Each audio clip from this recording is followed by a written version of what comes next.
Badan Pangan Nasional menyebutkan El Nino yang melanda di sejumlah daerah di tanah air berdampak pada produksi beras nasional. Sepanjang Januari hingga Oktober 2023, produksi beras nasional lebih rendah, 660.000 ton dibandingkan dengan periode yang sama tahun sebelumnya. Dalam rapat kerja dengan Komisi 4 DPR RI, Kepala Badan Pangan Nasional Arief Prasetyo Adi menyebut El Nino berdampak pada kekeringan di sebagian wilayah Indonesia, termasuk sentra produksi beras seperti Pulau Jawa, sebagian Sumatera Selatan, Sulawesi Selatan hingga Nusa Tenggara Barat. Pada periode September hingga Oktober, puncak kekeringan akibat El Nino bahkan mencapai 60 hingga 80%.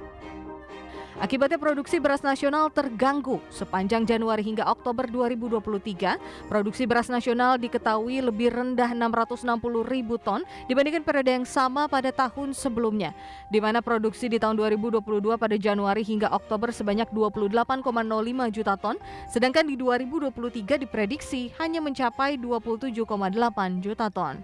Pada bulan Agustus sampai dengan Oktober, terjadi fenomena El Nino 60-80 di sebagian wilayah Indonesia. Hal ini tentunya menjadi perhatian bersama karena ada potensi kekeringan terparah terjadi pada daerah-daerah sentra produksi beras seperti di Pulau Jawa, sebagian Sumatera di bagian selatan, Sulawesi Selatan, dan NTB. Sementara itu, demi menjaga pasokan dan harga pangan, Badan Pangan Nasional mengusulkan tambahan anggaran sebesar 841,1 miliar rupiah untuk pagu anggaran tahun 2024. Dengan penambahan anggaran tersebut, usulan anggaran Badan Pangan Nasional tahun 2024 mencapai 1,28 triliun rupiah. Dari Jakarta, Ade Firmansyah, IDX Channel.